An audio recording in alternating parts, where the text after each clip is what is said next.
안녕하세요. 모닥불 읽어주는 밤입니다. 오늘 들려드릴 작품은 김동인의 단편소설 감자입니다. 편안하게 누워서 혹은 따뜻한 차 한 잔과 함께 감상하시면 좋겠습니다. 그럼 시작하겠습니다. 싸움, 간통, 살인, 도둑, 국걸, 징역, 이 세상의 모든 비극과 활극의 근원지인 칠성문 밖 빈민굴로 오기 전까지는 복녀의 부처는 산홍공상의 제2위에 드는 농민이었었다. 복녀는 원래 가나는 하나마 정직한 농가에서 규칙 있게 자라난 처녀였었다. 이전 선비의 엄한 규율은 농민으로 떨어지자부터 없어졌다 하나, 그러나 어딘지는 모르지만 딴 농민보다는 좀 똑똑하고 엄한 가율이 그의 집에 그냥 남아있었다. 그 가운데서 자라난 복녀는 물론 다른 집 처녀들 같이 여름에는 벌거벗고 겨울에서 몇 감고 바짓바람으로 동네를 돌아다니는 것을 예사로 알기는 알았지만 그러나 그의 마음속에는 막연하나마 도덕이라는 것에 대한 저품을 가지고 있었다. 그는 15살 나는 해에 동네 호라비에게 80원에 팔려서 시집이라는 것을 갔다. 그의 새서방 영감이라는 편이 적당할까? 이라는 사람은 그보다 20년이나 위로서 원래 아버지의 시대에는 상당한 농민으로서 밭도 몇 마지기가 있었으나 그의 대로 내려오면서는 하나 둘 줄기 시작하여서 마지막에 복녀를 산 80원이 그의 마지막 재산이었었다. 그는 극도로 게으른 사람이었었다. 동네 노인의 주선으로 소작 밖에나 얻어주면 종자나 뿌려둔 뒤에는 후치질도 안 하고 김도 안 매고 그냥 버려두었다가는 가을에 가서는 되는 대로 거두어서 금년은 흉년이네 하고 전주집에는 가져도 안 가고 자기 혼자 먹어버리고 하였다. 그러니까 그는 한바들 이태를 연하여 붙여본 일이 없었다. 이리하여 몇 해를 지내는 동안 그는 그 동네에서는 밭을 못 얻으리만큼 인심과 신용을 잃고 말았다. 복녀가 시집을 온 뒤 한 3, 4년은 장인의 덕으로 이렁저렁 지내갔으나 이전 선비의 꼬리인 장인도 차차 사위를 밉게 보기 시작하였다. 그들은 처가에까지 신용을 잃게 되었다. 그들 부처는 여러 가지로 의논하다가 할 일 없이 평양성 안으로 맞벌이로 들어왔다. 그러나 게으른 그에게는 맞벌이나마 역시 되지 않았다. 하루 종일 지게를 지고 연광정에 가서 대동강만 내려다보고 있으니 어찌 맞벌이인들 될까? 한 서너 달 맞벌이를 하다가 그들은 유행 어떤 집막간, 행랑, 사리로 들어가게 되었다. 그러나 그 집에서도 얼마 안 하여 쫓겨나왔다. 복녀는 부지런히 주인집 일을 보았지만 남편의 게으름은 어찌할 수가 없었다. 매일 복녀는 눈에 칼을 세워가지고 남편을 채근하였지만 그의 게으른 버르든 개를 줄 수는 없었다. 뱃섬 좀 치워달라오요. 남 졸음 오는데 님자 치우시관. 내가 치우나요? 20년이나 밥 처먹고 그걸 못 치워. 에이구, 칵 죽구나 말디. 2년, 뭘. 이러한 싸움이 그치지 않다가 마침내 그 집에서도 쫓겨나왔다. 이젠 어디로 가나? 그들은 할 일 없이 칠성문 밖 빈민굴로 밀리어 오게 되었다. 칠성문 밖을 한 부락으로 삼고 그곳에 모여있는 모든 사람들의 정업은 거러지어 부업으로는 도둑질과 자기네끼리의 매음, 그 밖에 이 세상의 모든 무섭고 더러운 죄악이었었다. 복녀도 그 정업으로 나섰다. 그러나 19살의 한창 좋은 나이의 여편네에게 누가 밥인들 잘 줄까? 젊은 거의 거랑은 왜? 그런 소리를 들을 때마다 그는 여러 가지 말로 남편이 병으로 죽어가거니 어쩌거니 핑계는 되었지만 그런 핑계에는 단련된 평양 시민의 동정은 역시 살 수가 없었다. 그들은 이 칠성문 밖에서도 가장 가난한 사람 가운데 드는 편이었었다. 그 가운데서 잘 수입되는 사람은 하루에 5리짜리 돈뿐으로 1원 7, 80전의 현금을 쥐고 돌아오는 사람까지 있었다. 극단으로 나가서는 밤에 돈벌이 나갔던 사람은 그날 밤 400여 원을 벌어 가지고 와서 그 근처에서 담배 장사를 시작한 사람까지 있었다. 복녀는 19살이었었다. 얼굴도 그만하면 빤빤하였다. 그 동네 여인들의 보통 하는 일을 본받아서 그도 돈벌이 좀 잘하는 사람의 집에라도 간간 찾아가면 매일 5, 60전은 벌 수가 있었지만 선비의 집안에서 자라난 그는 그런 일은 할 수가 없었다. 그들 부처는 역시 가난하게 지냈다. 굶는 일도 흔히 있었다. 기자묘 솔밭에 송충이가 끓었다. 그때 평야부에서는 그 송충이를 잡는데 은혜를 베푸는 뜻으로 칠성문 밖 빈민굴의 여인들을 인부로 쓰게 되었다. 빈민굴 여인들은 모두 다 지원을 하였다. 그러나 뽑힌 것은 겨우 50명쯤이었었다. 복녀도 그 뽑힌 사람 가운데 한 사람이었었다. 복녀는 열심으로 송충이를 잡았다. 소나무에 사다리를 놓고 올라가서는 송충이를 집게로 집어서 약물에 잡아넣고 또 그렇게 하고 그의 통은 잠깐 사이에 차고 하였다. 하루에 32전씩의 품삯이 그의 손에 들어왔다. 그러나 대엿새 하는 동안에 그는 이상한 현상을 하나 발견하였다. 그것은 다른 것이 아니라 젊은 여인부 한 연함은 사람은 언제나 송충이는 안 잡고 아래서 지절거리며 웃고 날뛰기만 하고 있는 것이었다. 뿐만 아니라 그 놀고 있는 인부의 품삯은 일하는 사람의 삭전보다 8전이나 더 많이 내어주는 것이다.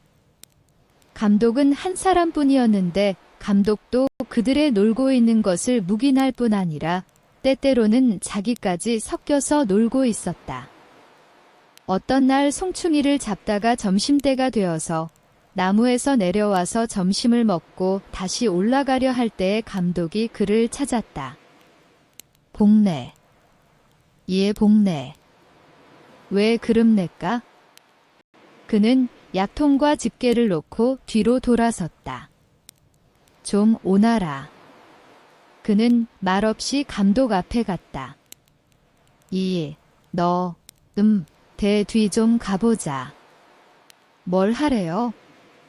글쎄, 가야. 가디오. 형님. 그는 돌아서면서 인부들 모여있는 대로 고함쳤다. 형님도 값세다 가래. 싫다 예 둘이서 재미나게 가는데 내가 무슨 맛에 가갔니? 복녀는 얼굴이 새빨갛게 되면서 감독에게로 돌아섰다. 가보자. 감독은 저편으로 갔다. 복녀는 머리를 수그리고 따라갔다. 복내 족았구나. 뒤에서 이러한 조롱소리가 들렸다. 복녀의 숙인 얼굴은 더욱 발갛게 되었다. 그날부터 복녀도 일 안 하고 품삯 많이 받는 인부의 한 사람으로 되었다. 복녀의 도덕관 내지 인생관은 그때부터 변하였다. 그는 아직껏 딴 사내와 관계를 한다는 것을 생각하여 본 일도 없었다. 그것은 사람의 일이 아니요 짐승이 하는 짓쯤으로만 알고 있었다. 혹은 그런 일을 하면 탁 죽어지는지도 모를 일로 알았다. 그러나 이런 이상한 일이 어디 다시 있을까? 사람인 자기도 그런 일을 한 것을 보면 그것은 결코 사람으로 못할 일이 아니었었다. 게다가 일 안 하고도 돈 더 받고 긴장된 육회가 있고 빌어먹는 것보다 점잖고 일본말로 하자면 삼박자, 박자 같은 좋은 일은 이것뿐이었었다. 이것이야말로 삶의 비결이 아닐까? 뿐만 아니라 이 일이 있은 뒤부터 그는 처음으로 한계 사람이 된 것 같은 자신까지 얻었다. 그 뒤부터는 그의 얼굴에는 조금씩 분도 바르게 되었다. 1년이 지났다. 그의 처세의 비결은 더욱 더 순탄히 진척되었다. 그의 부처는 이제는 그리 궁하게 지내지는 않게 되었다. 그의 남편은 이것이 결국 좋은 일이라는 듯이 아랫목에 누워서 벌신벌신 웃고 있었다. 복녀의 얼굴은 더욱 이뻐졌다. 여보, 아즈바니. 오늘은 얼마나 벌었소? 복녀는 돈 좀 많이 벌은 듯한 거지를 보면 이렇게 찾는다. 오늘은 많이 못 벌었세다. 도무지 10서너냥. 많이 벌었세다 가래. 한댓냥 꾀주소고래. 오늘은 내가. 어쩌고 어쩌고 하면 복녀는 곧 뛰어가서 그의 팔에 늘어진다. 나한테 들킨 댐에는 끼고야 말아요. 나 넌 이 아즈마니 만남은 야단이더라. 자 꾀주디 그 대신 응. 알아있디. 난 몰라요. 헤헤헤헤. 모름은 안 줄 테야. 글쎄, 알았대도 그른다. 그의 성격은 이만큼까지 진보되었다. 가을이 되었다. 칠성문 밖 빈민굴의 여인들은 가을이 되면 칠성문 밖에 있는 중국인의 채마밭에 감자, 고구마, 며, 배추를 도둑질하러 밤에 바구니를 가지고 간다. 복녀도 감잣개나 잘 도둑질하여 왔다. 어떤 날 밤 그는 고구마를 한 바구니 잘 도둑질하여 가지고 이젠 돌아오려고 일어설 때에 그의 뒤에 시꺼먼 그림자가 서서 그를 꽉 붙들었다. 보니 그것은 그 밭의 주인인 중국인 왕서방이었었다. 복녀는 말도 못하고 멀찐멀찐 발 아래만 내려다보고 있었다. 우리 집에 가. 왕서방은 이렇게 말하였다. 가잼은 가디. 헌, 겉도 못 갈까? 복녀는 엉덩이를 한번 획 두른 뒤에 머리를 젖기고 바구니를 저으면서 왕서방을 따라갔다. 1시간쯤 뒤에 그는 왕서방의 집에서 나왔다. 그가 밭고랑에서 길로 들어서려 할 때에 문득 뒤에서 누가 그를 찾았다. 복내 아니야? 복녀는 획 돌아서 보았다. 거기는 자기 곁집 여편네가 바구니를 끼고 어두운 밭고랑을 더듬더듬 나오고 있었다. 형님이 됐을까? 형님도 들어갔댔을까? 님자도 들어갔댔나? 형님은 네 집에. 나. 눅, 리육, 서방네 집에. 님자는? 난 왕서방네. 형님 얼마 받았소? 눅서방네 그 깍쟁이 놈. 배추 3팩이. 난 3원 받았디. 복녀는 자랑스러운 듯이 대답하였다. 10분쯤 뒤에 그는 자기 남편과 그 앞에 돈 3원을 내어놓은 뒤에 아까 그 왕서방의 이야기를 하면서 웃고 있었다. 그 뒤부터 왕서방은 무시로 복녀를 찾아왔다. 한참 왕서방이 눈만 멀찐멀찐 앉아있으면 복녀의 남편은 눈치를 채고 밖으로 나간다. 왕서방이 돌아간 뒤에는 그들 부처는 1원 혹은 2원을 가운데 놓고 기뻐하고 하였다. 복녀는 차차 동네 거지들한테 애교를 파는 것을 중지하였다. 왕서방이 분주하여 못 올 때가 있으면 복녀는 스스로 왕서방의 집까지 찾아갈 때도 있었다. 복녀의 부처는 이제 이 빈민굴의 한 부자였었다.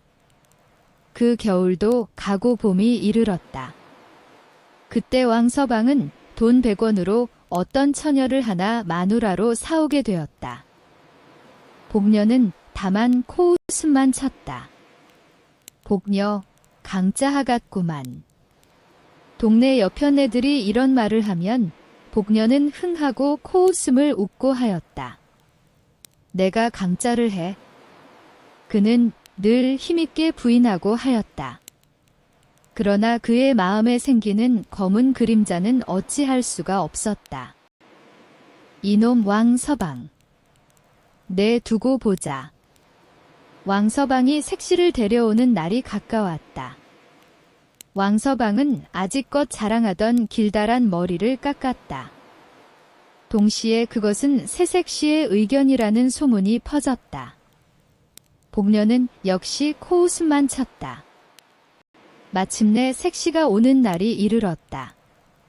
칠보단장의 사인교를 탄 색시가 칠성문 밖 채마 밖가운데 있는 왕서방의 집에 이르렀다. 밤이 깊도록 왕서방의 집에는 중국인들이 모여서 별안 악기를 뜯으며 별안 곡조로 노래하며 야단하였다. 복녀는 집 모퉁이에 숨어 서서 눈에 살기를 띠고 방 안의 동정을 듣고 있었다. 다른 중국인들은 새벽 2시쯤 하여 돌아가는 것을 보면서 복녀는 왕서방의 집 안에 들어갔다. 복녀의 얼굴에는 분이 하얗게 발리워 있었다. 신랑 신부는 놀라서 그를 쳐다보았다. 그것을 무서운 눈으로 흘겨보면서 그는 왕서방에게 가서 팔을 잡고 늘어졌다. 그의 입에서는 이상한 웃음이 흘렀다. 자, 우리 집으로 가요. 왕서방은 아무 말도 못하였다. 눈만 정처 없이 두룩두룩 하였다. 복녀는 다시 한번 왕서방을 흔들었다. 자, 어서. 우리 오늘 밤 일이 있어 못 가. 이른 밤중에 무슨 일? 그래도 우리 일이. 복녀의 입에 아직껏 떠돌던 이상한 웃음은 문득 없어졌다. 이까짓 것. 그는 발을 들어서 치장한 신부의 머리를 찼다. 자, 가자우, 가자우. 왕서방은 와들와들 떨었다. 왕서방은 복녀의 손을 뿌리쳤다. 복녀는 쓰러졌다. 그러나 곧 다시 일어섰다. 그가 다시 일어설 때는 그의 손에는 얼른얼른 하는 나디 한자로 들리어 있었다. 이 되놈, 죽여라. 이놈, 나 때렸디. 이놈아, 아이고 사람 죽이누나. 그는 목을 놓고 쳐울면서 낫을 휘둘렀다. 칠성문 밖 외따른 밖가운데 홀로 서 있는 왕서방의 집에서는 일장의 활극이 일어났다. 그러나 그 활극도 곧 잠잠하게 되었다. 복녀의 손에 들리어 있던 낫은 어느덧 왕서방의 손으로 넘어가고 복녀는 목으로 피를 쏟으면서 그 자리에 고꾸라져 있었다. 복녀의 송장은 사흘이 지나도록 무덤으로 못 갔다. 왕서방은 몇 번을 복녀의 남편을 찾아갔다. 복녀의 남편도 때때로 왕서방을 찾아갔다. 둘의 사이에는 무슨 교섭하는 일이 있었다. 사흘이 지났다. 밤중 복녀의 시체는 왕서방의 집에서 남편의 집으로 옮겼다. 그리고 시체에는 세 사람이 둘러앉았다. 한 사람은 복녀의 남편, 한 사람은 왕서방, 또 한 사람은 어떤 한방의사. 광서방은 말없이 돈주머니를 꺼내어 10원짜리 지폐 석장을 복녀의 남편에게 주었다. 한방의사의 손에도 10원짜리 2장이 갔다. 이튿날 복녀는 뇌일혈로 죽었다는 한방이의 진단으로 공동묘지로 가져갔다. 김동인의 감자이었습니다. 오늘도 모닥불 읽어주는 밤과 함께 해주셔서 감사합니다. 좋아요와 구독은 더 좋은 작품을 들려드리는데 큰 힘이 됩니다. 편안한 밤 되세요. 다음 작품에서 다시 만나요.